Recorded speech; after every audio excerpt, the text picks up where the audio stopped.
So we just landed back here. What are we doing again?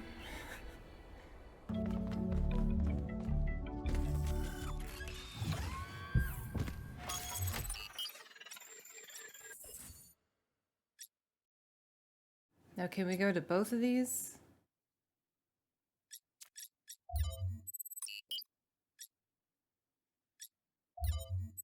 Oh, why not do it in order, I guess. North 1, Desolate Island. You should be headed towards an island off the northern coast. The terrain's pretty rough, so be careful. Yes, it has several, actually. Oh no. However, What? What's happening?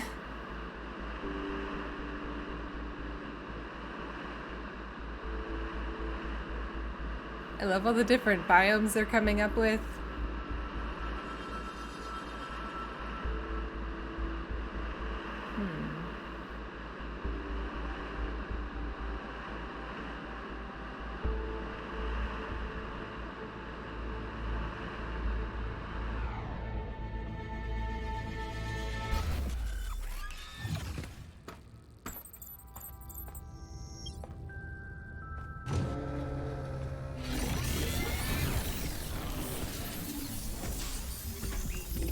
I think that must have glitched out on me.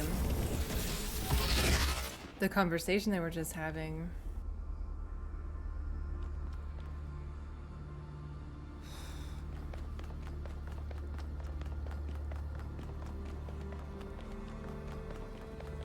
Is that Yakut?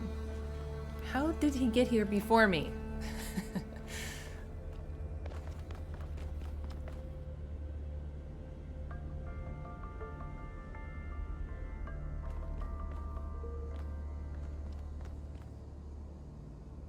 Oh, that's right. The last one I found was like a gravity thing. Those little things that would float to the sides or to the top, the ceiling.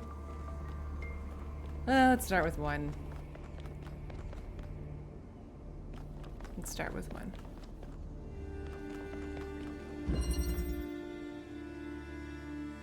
Oh no.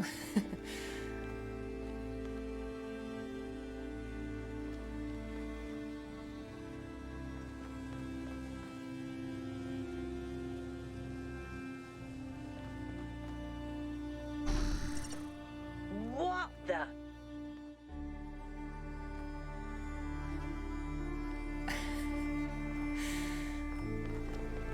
Well, this is different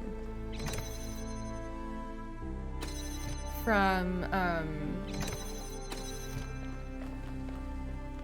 yeah, in the first game, how you would have like that timer.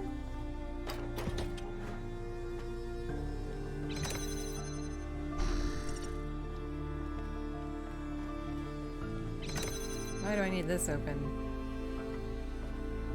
Oh. Right.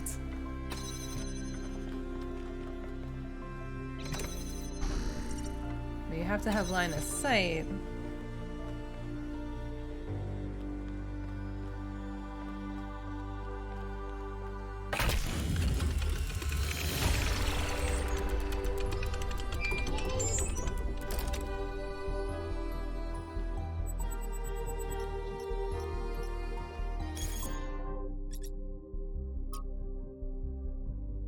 Please keep discussion of the alleged presence of the founder at the site of the megastructure confined to this thread.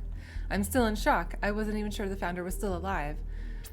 Well, that wasn't exactly a live look at her, though, right? Like, we don't know how old that was. Of course she is, and now that we've reached completion day, she sent us her sacred messengers.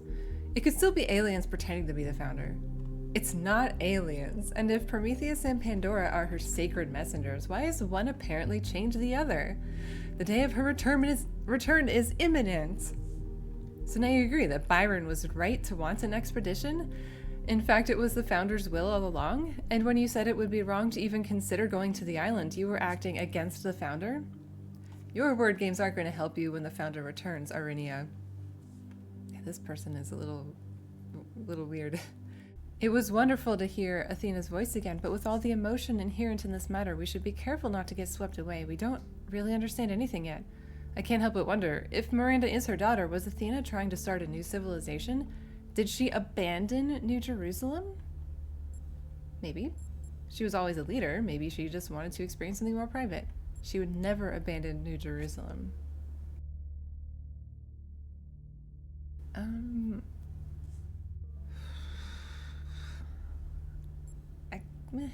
Okay, this one maybe.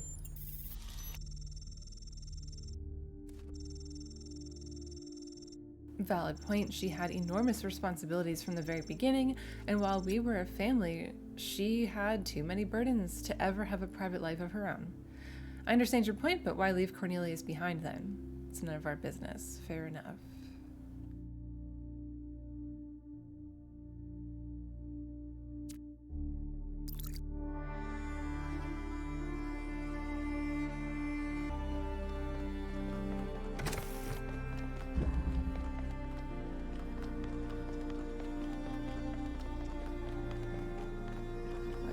This is just encompassing number 1.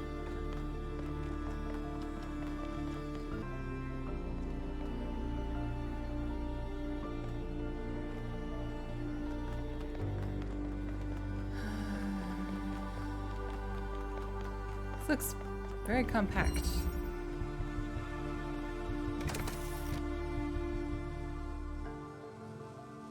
So these kinds of doors block line of sight. Which tracks?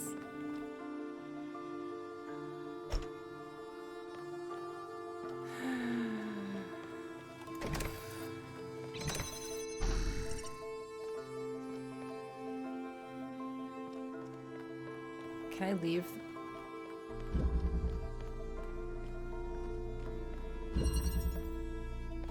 So, like, these bodies are interchangeable then? Okay,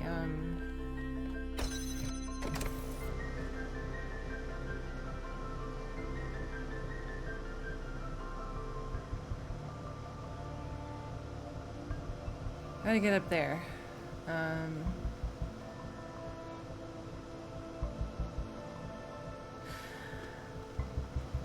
think I know what to do.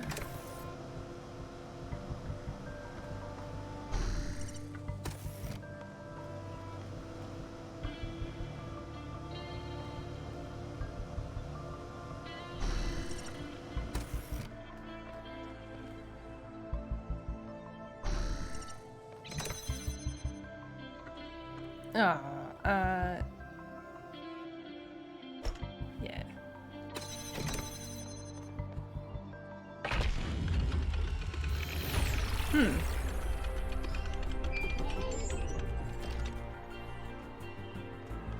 Any further insights on the particle clouds, Melville?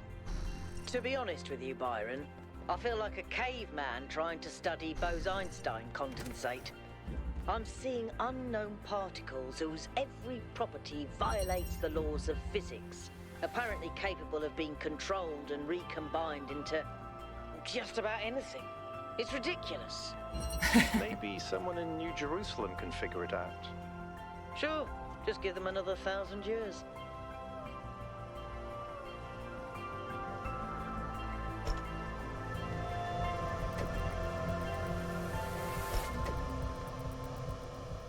I seem to remember these things not being able to...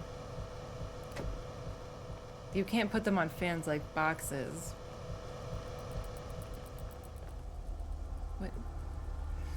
These like circles though, I don't really get. Yeah, you can't really put stuff on top of them.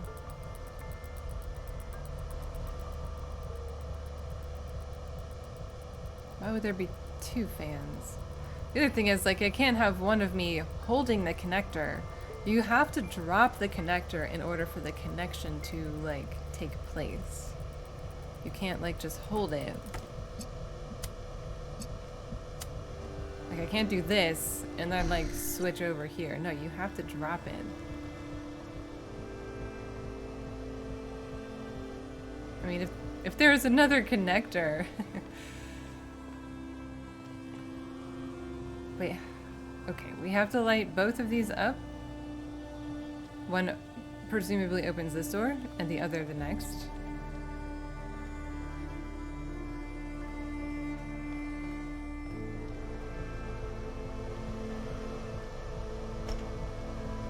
I don't know, is this...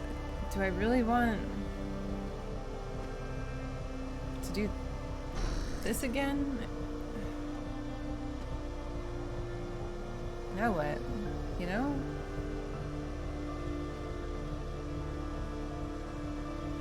I don't know that I could get up there. This would lead to me breaking this and being able to get out with this connector if I could jump up onto this little platform.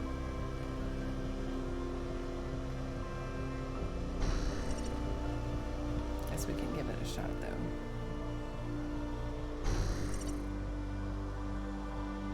Oh yeah, that's too tall. There's like a window here though.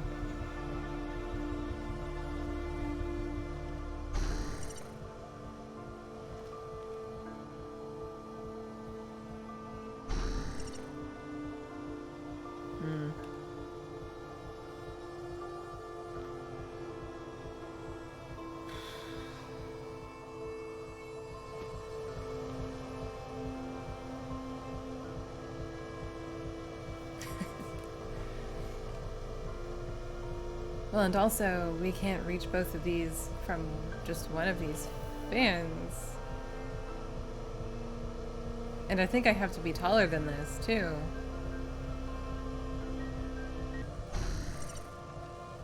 It's creepy. It's friggin' creepy.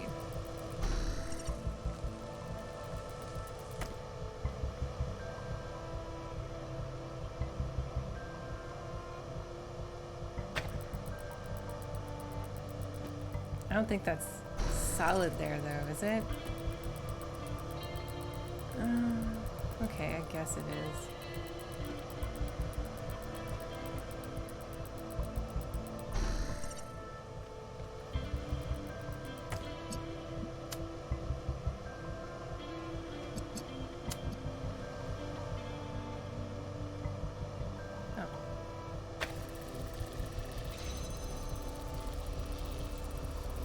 Again, can it do both?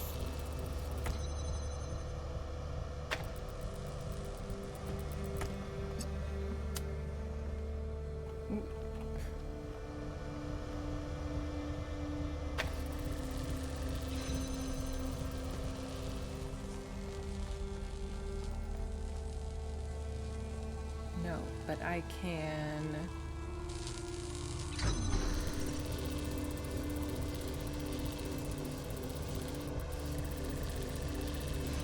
Oh shit. Oh no, I have to put myself in a place where I have line of sight.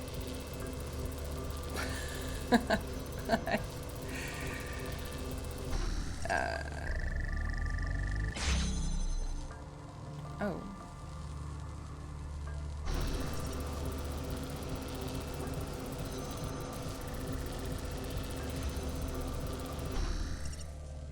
It's a little bit fiddly, but that's okay. Nice. Nice. Now they're just saying things like, nice. I like this much better than the timing business. Oh my god. Okay.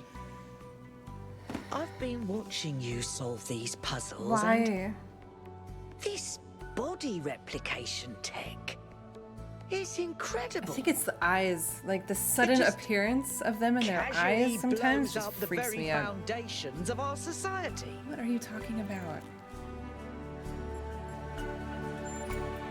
Do you have any idea how hard it is to make more of us? I don't, We're to not be like a fair. toaster. You don't just weld together a couple of wires and a motherboard and call it a day. Not to mention how hard it is to even find some of the materials. And this thing just, poof, new human.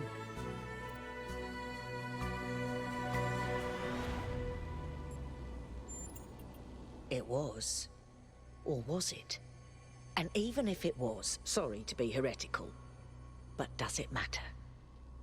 If we can figure out how this works, we can finally, easily create more people. We can grow. We can expand. We can build a real civilization. Isn't that worth pursuing? Oh, this is gonna come down to... Yeah.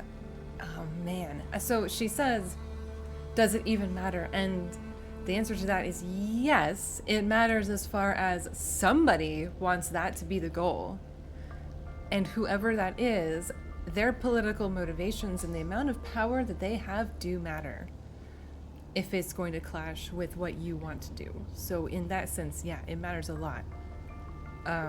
Because if they think it's easy to create more and more of us, they're going to want to shut that down because they're going to be worried about making the same mistake that humans made and overdoing it and killing the world off, basically. But this is, I mean, I wonder though why that should matter to these guys. They're not organic beings. They can't get sick and die from viruses being released literally from permafrost like the actual humans did.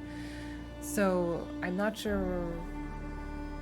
I guess maybe they do feel a responsibility to the world to not make that mistake.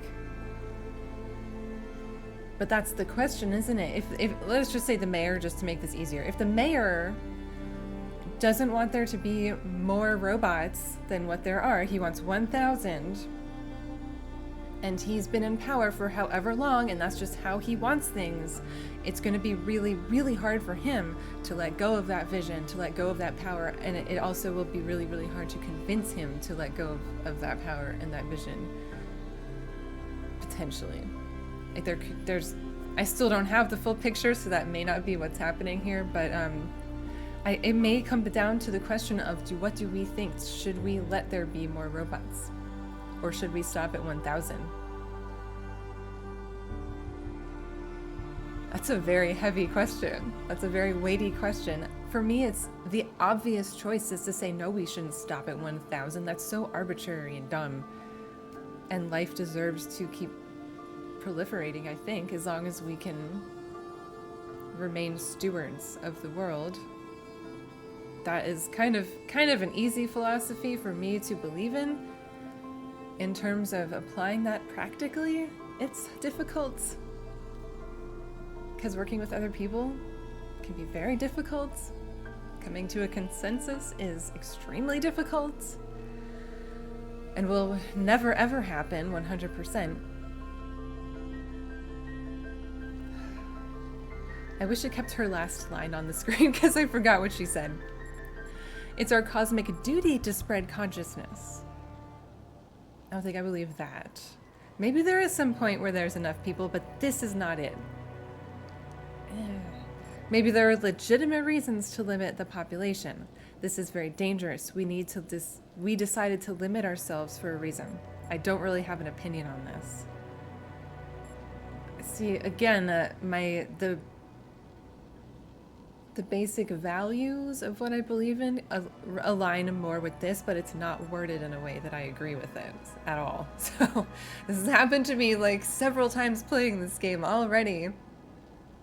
I do not think we should put a limit on how many lives that we create unless we can visibly, quantifiably, or see a quantifiable destruction that links directly to our population, then we can talk about it. But I don't think it's our duty to spread consciousness. I just think we shouldn't limit it.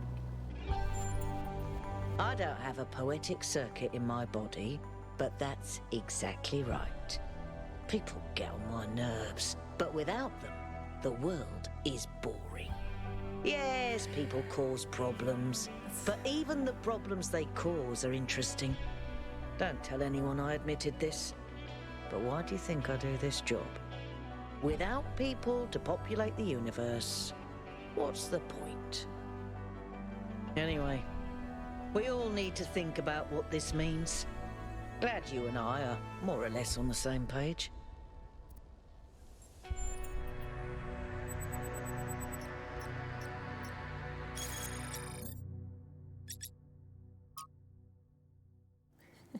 Melville's photography is amazing.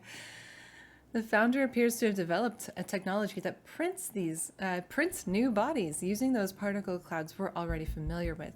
These bodies come with a protocol for instantly transferring the user's mind. I cannot sufficiently underline how mad this is.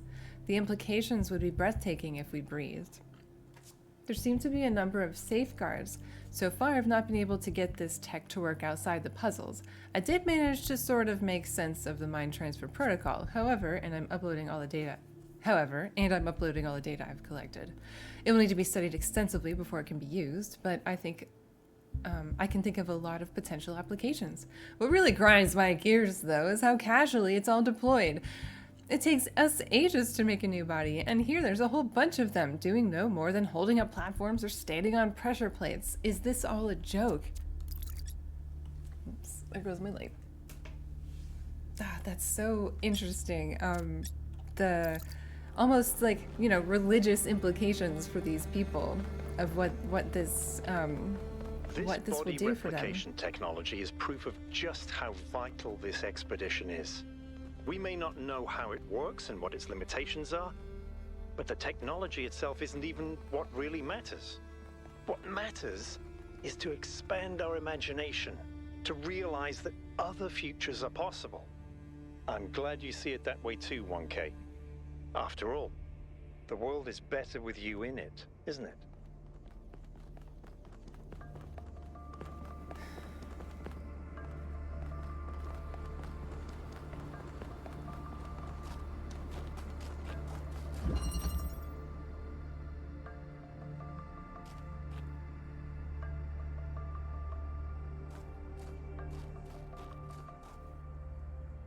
Oh.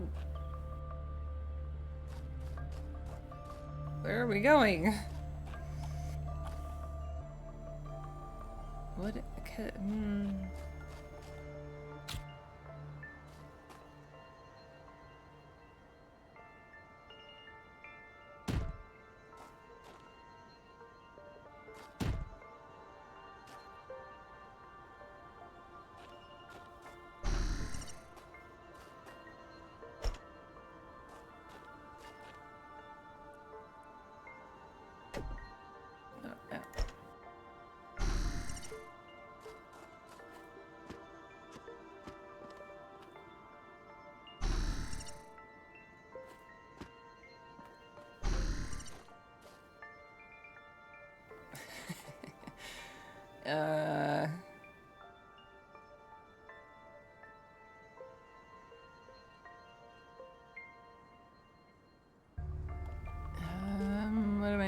what am I missing?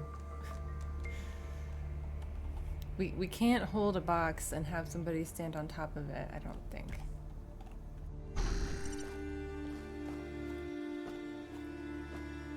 Oop, yeah, practically clipping right through it. But we all have to be in a tower together. Oh, cool. Just floating there. I don't understand. Once we've gotten to this point, we can't really stack anything else. We can't stand on each other's heads. We can only stand on the ground. We can stand on the box, and we can stand on the platform. We can't stand on each other's heads. The box can only go on the ground. And, whoa. Oh, I don't like that. They said no. You cannot put this on top of the platform. Wait, oh. And if you pick up the box, the platform drops. It doesn't stay on top. Oh my goodness, I'm so lost. This is very simple. Like, this is a very simple setup. It's extremely simple. I'm not getting it. I am just not getting it.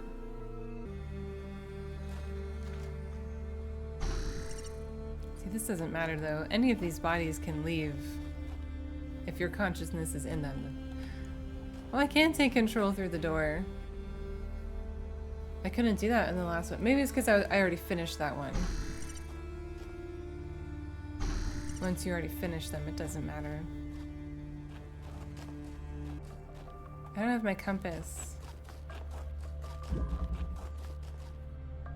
Which one of these is me? We all look the same. Oh, this is, it says 1,000. So that, oh my god, they all say 1,000.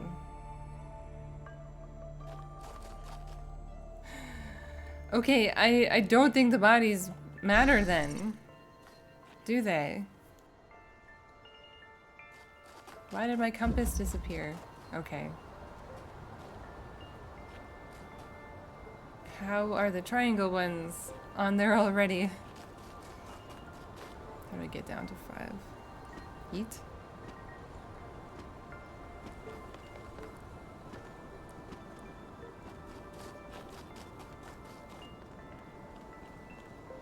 Oh, there's a path.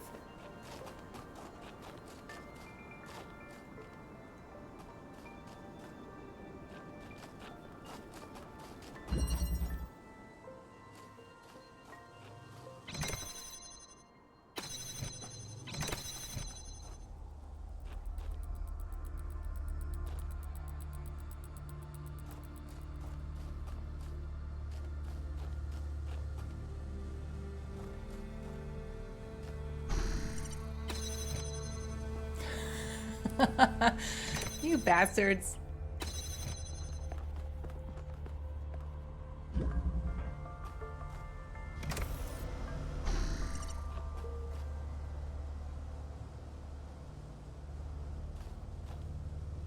Wait.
Oh my god, seriously?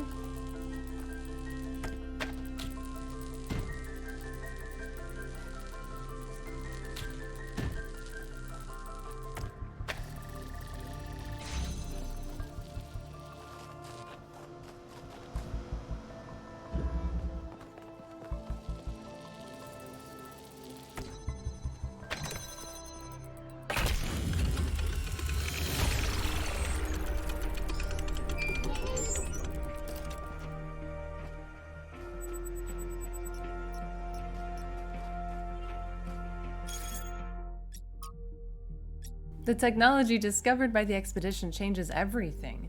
Every argument about how hard it is to get access to the resources necessary to create more of us goes out the window. We can create more people. 1K doesn't have to be the last, and it would be easy. Are we really going to give up just because of the goal?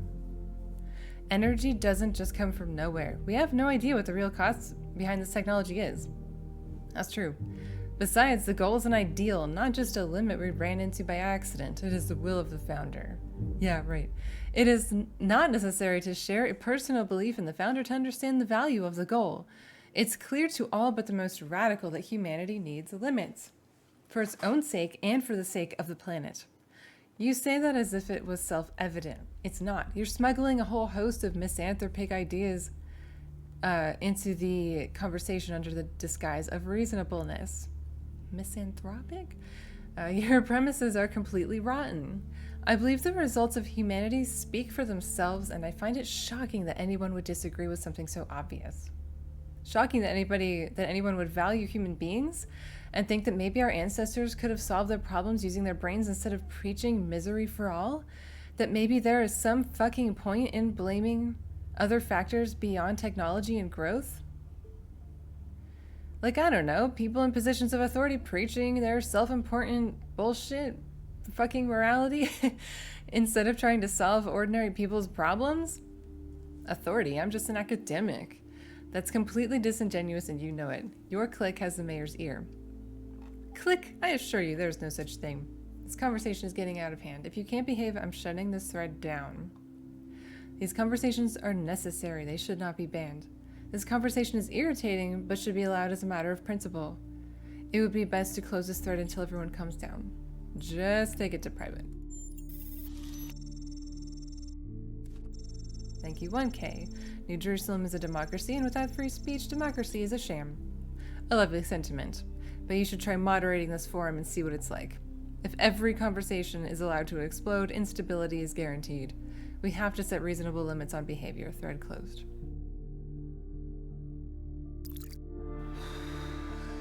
Man.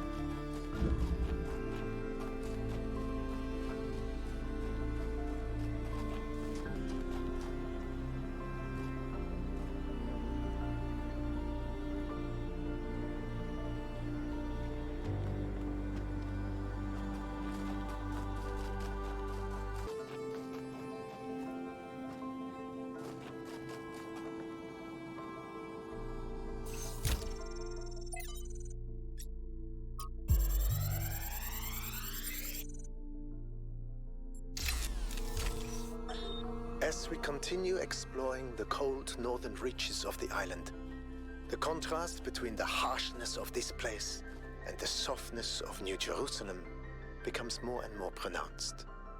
There is a kind of madness in what we are doing, going to a place that is so hostile to our existence. That does not mean there is nothing to love here. There is, in fact, a great beauty, but it is a hateful beauty. A beauty you can only love because there are places that are not like this. And yet, it is precisely this hateful beauty that the people of New Jerusalem fail to see, and so cannot understand their own blessings.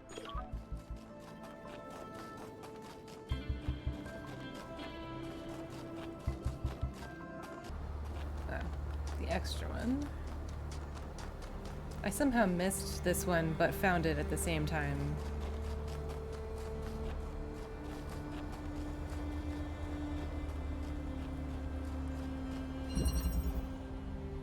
Passing through.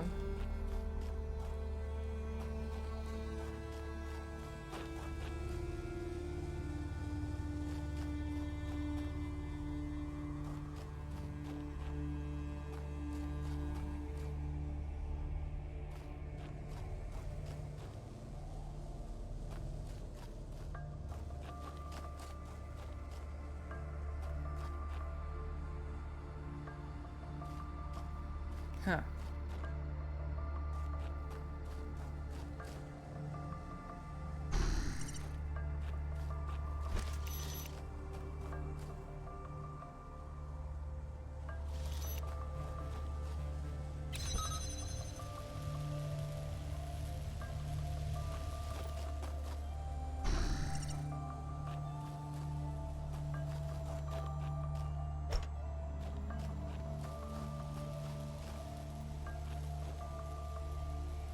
Actually, how can we even use the platform?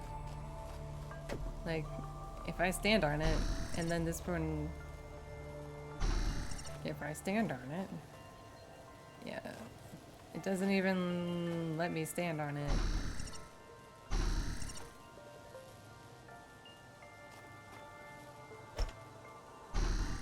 How do I get on top of it? Like, how would we even use the...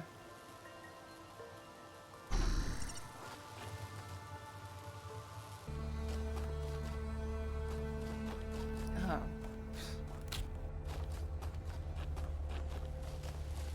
This should help, right? Okay, so...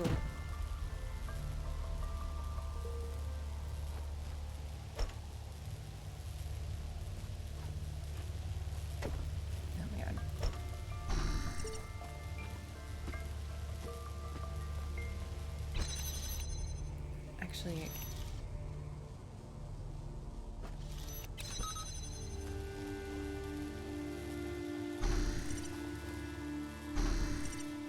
see, I feel like this is too... We can't like reach over and grab it.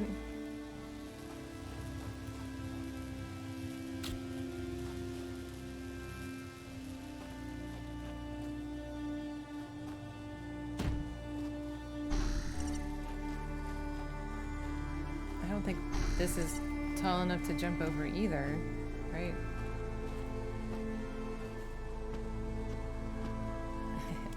I mean, you could jump over it, but they put some shit in the way. Yeah, this is not... Just the way that this works isn't gonna work the way I want it to.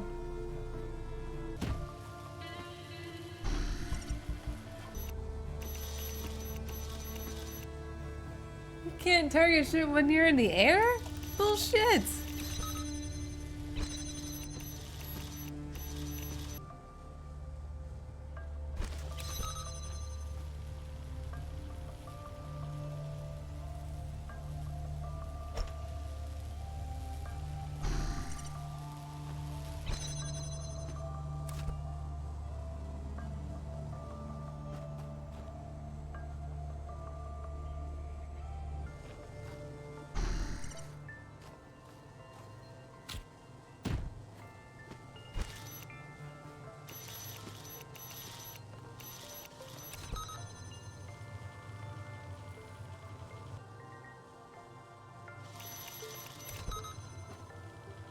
Oh, come on, that's tall enough. Not that it helps because I'm stuck in here. I think I'm thinking about doing this the wrong way. I'm trying to think of doing it not quite the way they want me to. So let's put this here. Put this over.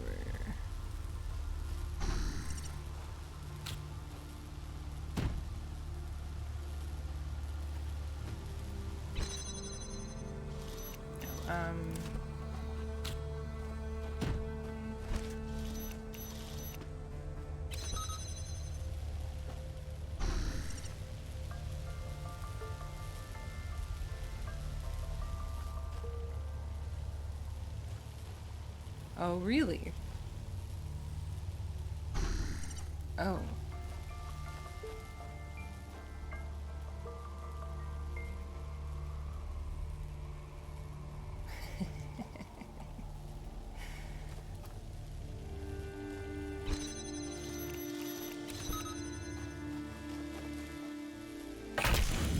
All right.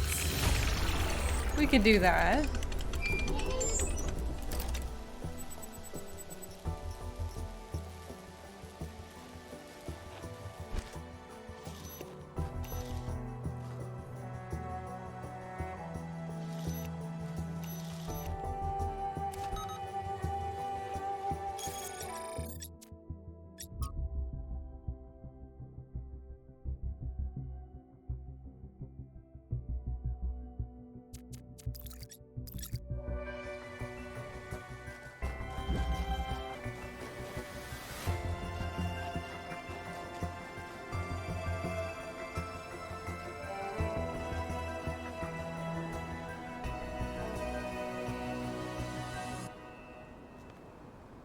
That's not very far, right?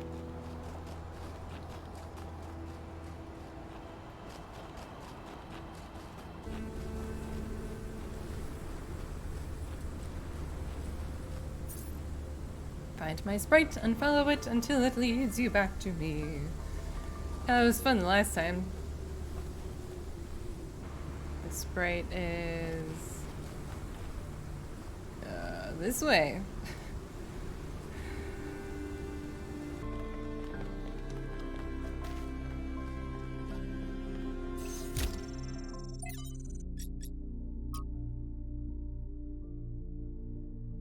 From the personal reminiscences of Mitku. There are some people whose true importance you just don't notice at first. People who quietly hold things together without making a big deal out of it. That's what Cornelius was. Always by Athena's side, he calmly and carefully helped us all stay on track, reminding us of our shared humanity and the values that had brought us this far. I cannot imagine how painful it must have been when Athena left him behind. When he went on his so-called research expedition, most people thought he went looking for her. To be honest, I thought he might never come back, and I was surprised when he finally did. I don't understand how she could leave him. They seemed to love each other so deeply. After he returned, Cornelius was different. He founded the Museum of Simulation and very rarely left its premises. The archive scholars doted on him, but he walled himself off, becoming almost as much of a recluse as Eustathius. And only then did I slowly understand how much the city had lost. Okay, yeah, Cornelius was the one we met in the museum then. I did not realize he and Athena were, like, together. Blake. William Blake. God appears and God is light to those poor souls who dwell in night, but does a human form display to those who dwell in realms of day.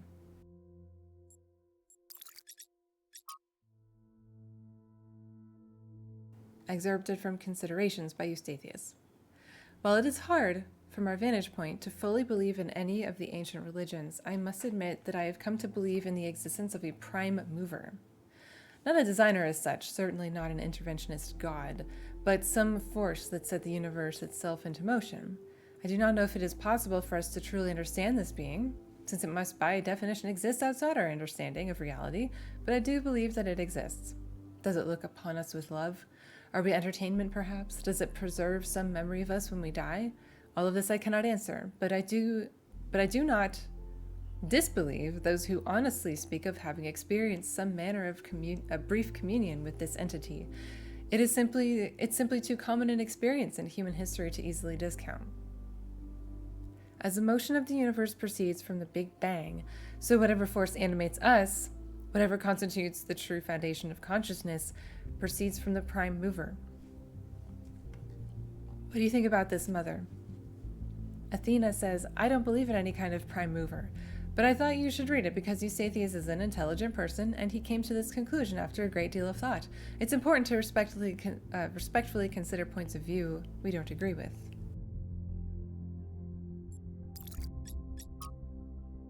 On Modernity. From the Book of Annotated Internet Comments. Oh, can you imagine such a thing?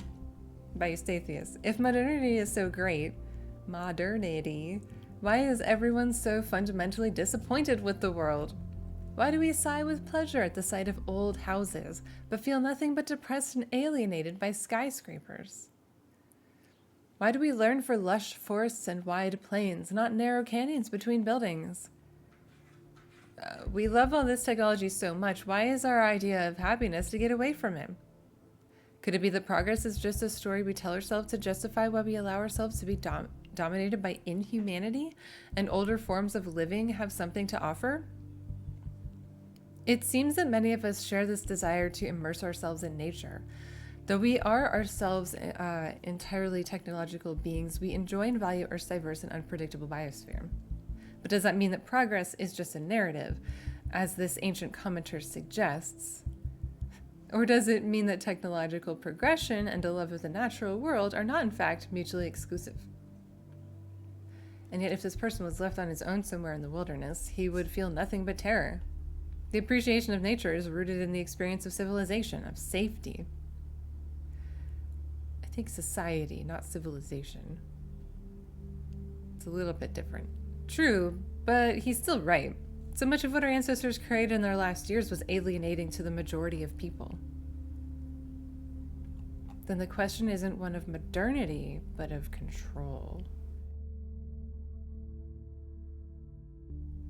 You know, I've also been thinking about the numbers so much. Look how important the numbers are to them. They're right on their chests. They appear after every time a name is mentioned. If we were able to create however many robots, these numbers would be more and more meaningless. And I think some of them probably wear their numbers as a badge of pride and as a badge of who they are. And it's hard for them to imagine society without their numbers.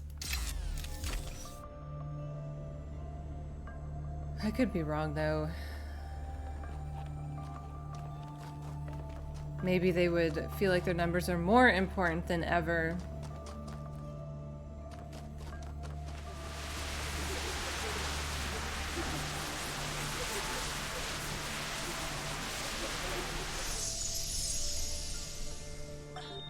If we believe that life is inherently valuable, if we think that other species are worth preserving, and we recognize that most of the universe is barren, then it follows that we have a duty not only to defend life, but to spread it.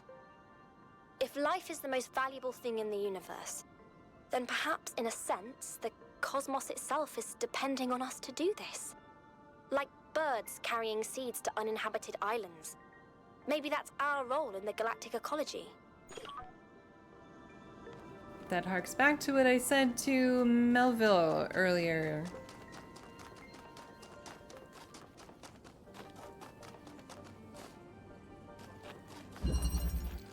Two-body problem.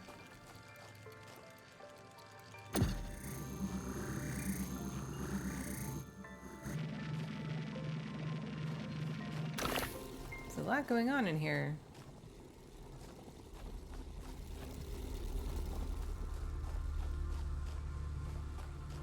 Oh my word.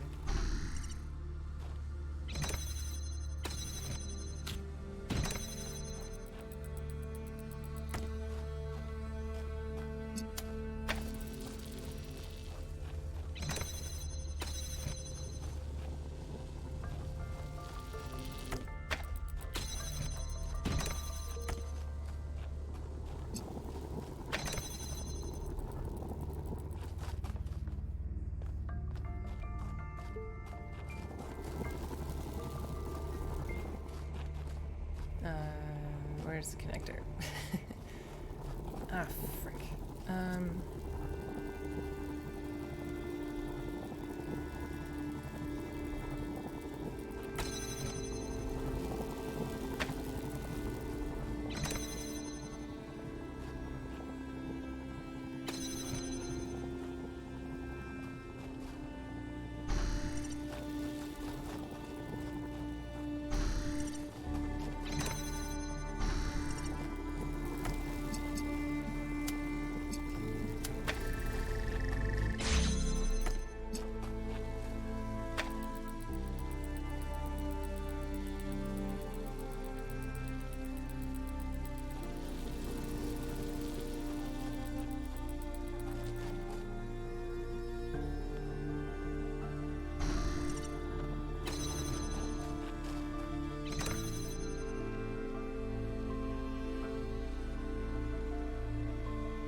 Actually, I'm gonna need both of these. In here.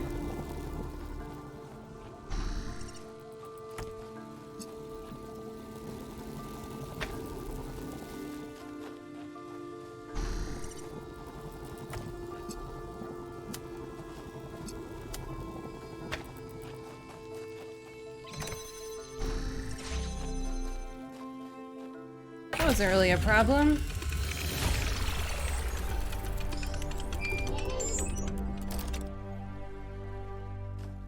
I can't imagine spending years in such a desolate place. For what? Science? Enlightenment? I'd much rather be back home in New Jerusalem. I think it's beautiful in its own way. But I don't understand how our ancestors could survive here. They were so fragile. Imagine getting stuck out here in the cold. I wonder if there are wolves. It's kind of a miracle biological humans lasted as long as they did. It's funny they say that. Because humans, I think, are so incredibly adaptable.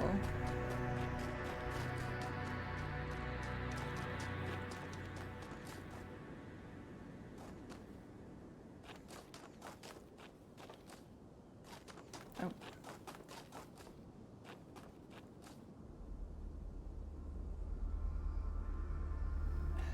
It's not showing up on my compass, but that's okay. No, am I gonna take the long road? See where it goes.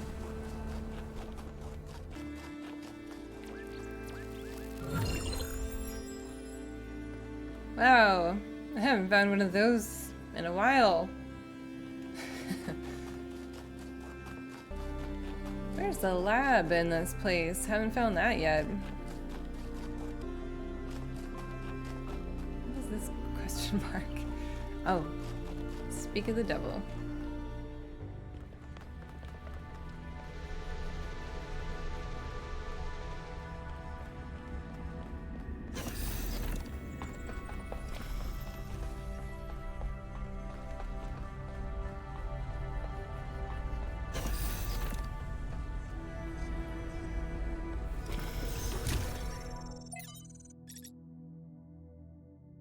From Quentin to Athena.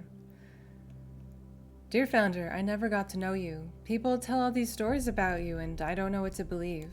Some people say to ask Cornelius. Others say Cornelius is too blinded by grief. Some say Byron stands for the truth. Others say he's a fanatic and a radical and we should listen to the mayor. There doesn't seem to be a way of getting a straight answer. Why did you abandon us to this chaos? Why can't you just come back and sort it out? If you are reading these messages, don't you care?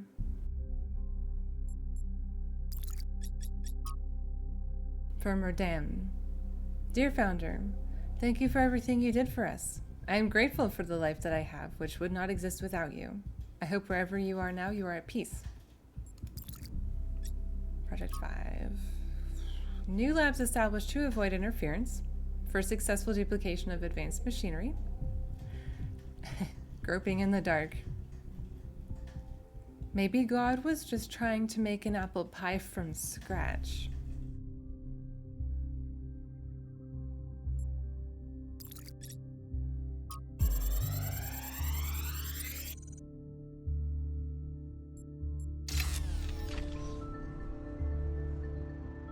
This looks like it has something to do with energy generation. Am I reading this right? I don't know, are you?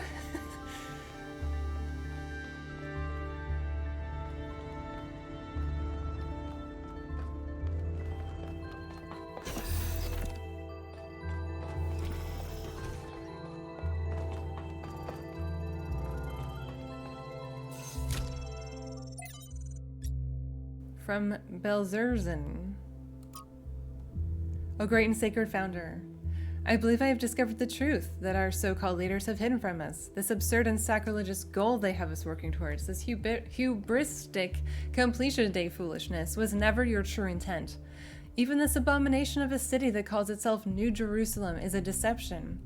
Why would you want us to return to the sinful ways of our ancestors, strangling the living soil with steel and concrete?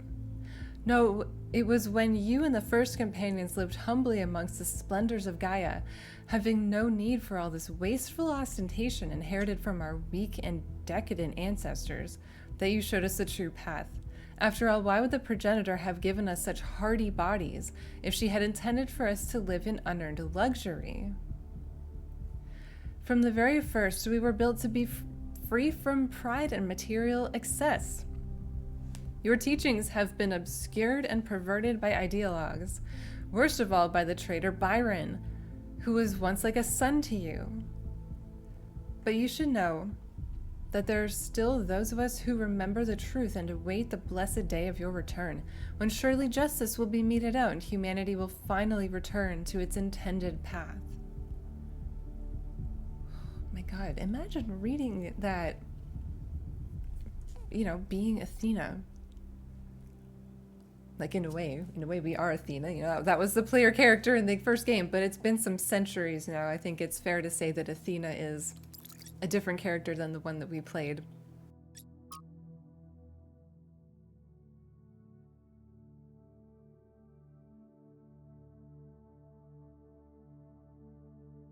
We assembled on the vast green lawn outside as the reactors began to slowly wind down. The workers were solemn. The activists who had fought against the decommissioning seemed crushed. There was supposed to be a speech, but the spokeswoman had lost her notes. Outside, the protesters cheered.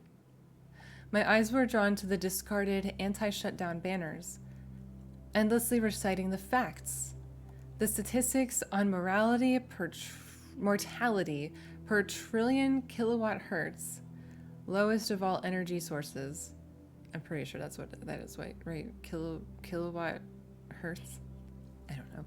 The lifespan of a reactor, 70 more years in our case. Minimal land footprint, almost zero emissions, no intermittency. It became a jumble of words, a litany, almost like a glossolalia. As far as the protesters outside were concerned, it might as well be an alien tongue. One thing was clear to them, and that was enough. The technology inside this compound was deeply, inherently wrong. It was a sin. I could not help but think of that moment on August 6th, 1945, when the sky erupted above Shima Hospital. My imagination could never fully encompass it. How do you imagine more than 70,000 people annihilated in an instant? An ancestor of mine was in that hospital. He went from being a doctor, a husband, a father, a pacifist stuck in a terrible war, to being a pile of bleached bones covered in rubble, all in a single second. Not by accident, but because of a choice someone made. Not because of a reactor, but because of a bomb. Just 2 days earlier, contradicting his campaign promises, the Prime Minister had suggested that the use of tactical nuclear weapons would be an acceptable risk if the conflict continued. Very few seemed to find this particularly shocking or outrageous. They were afraid of reactors, but not of bombs. The spokeswoman gave up on finding her notes. It was starting to rain and people were walking away. She grabbed the microphone. By the time you regret this, it will be too late, she said. But honestly, I don't know if I care anymore. Maybe you have it coming.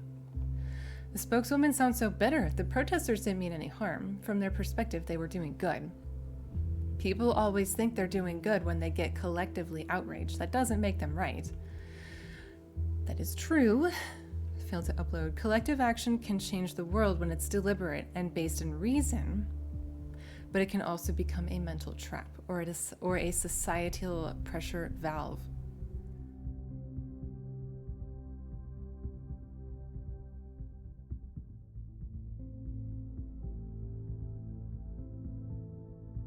But sometimes you have to get outraged.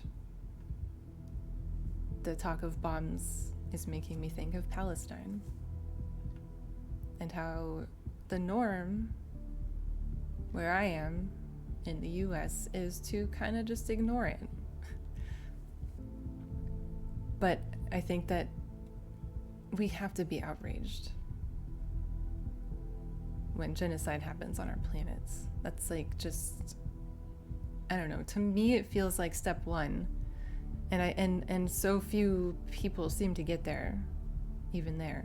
You know, you have this need to both sides things. At least I was raised that way. It's not like you're shutting down critical thought by choosing a side. You can't straddle the fence forever. That's something I've come to realize in more recent years. I spent a lot of time in my teens and 20s thinking it was very cool to just be a centrist, basically.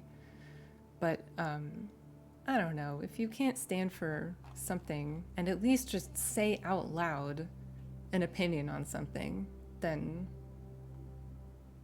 it's on something, it's like genocide, then I think you need to rethink, you know, your own personal values and morals. What are your values if you can't just say it? That's like the bare minimum. That's making me ramble, but that's okay. I think that's what the game's supposed to do. It's supposed to make you think about your own values and yourself.